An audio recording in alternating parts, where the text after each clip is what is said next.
কোস্টগার্ডের নেতৃত্বে যৌথ অভিযানে দেশীয় অস্ত্রসহ 2 সন্ত্রাসী আটক। বিস্তারিত জানাচ্ছিলেন মোহাম্মদ শামীম হোসেন, স্টাফ রিপোর্টার, খুলনা থেকে। অভিযান নিউজ টিভির সাথে আছি আমি তৌফিক হাসান।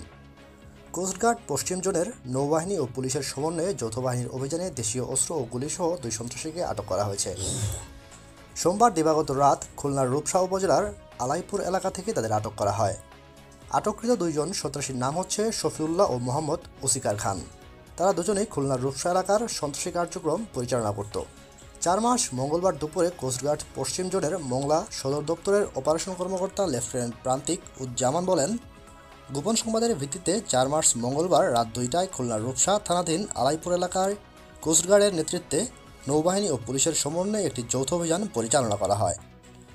অভিযান চলাকালীন উক্ত এলাকা হতে একটি অবৈধ দেশীয় দুলনা বন্দুক এবং 2 রাউন্ড কার্তুজসহ মোহাম্মদ শফিউল্লাহ ও ওসিকার খান নামের 2 জনকে আটক করা হয়। তারা দুজনে খুলনা জেলার রূপসা থানার বাসিন্দা। দুলনা বন্দুক এবং 2 রাউন্ড কার্তুজ সহ 2 জন দুষ্কৃতিকারীকে আটক করা হয়। আটককৃত শফিউল্লাহ এবং ওসিকার খান আওয়ামী সন্ত্রাসী, তারা খুলনা জেলার রূপসা থানার বাসিন্দা। উল্লেখ্য, ওসিকার খানের বিরুদ্ধে থানায় সন্ত্রাসী মামলা রয়েছে বলে জানা যায়। আটককৃত ব্যক্তিদের বিরুদ্ধে পরবর্তী আইনানুগ ব্যবস্থা গ্রহণের জন্য রূপসা থানায় হস্তান্তরের কার্যক্রম প্রক্রিয়াধীন রয়েছে।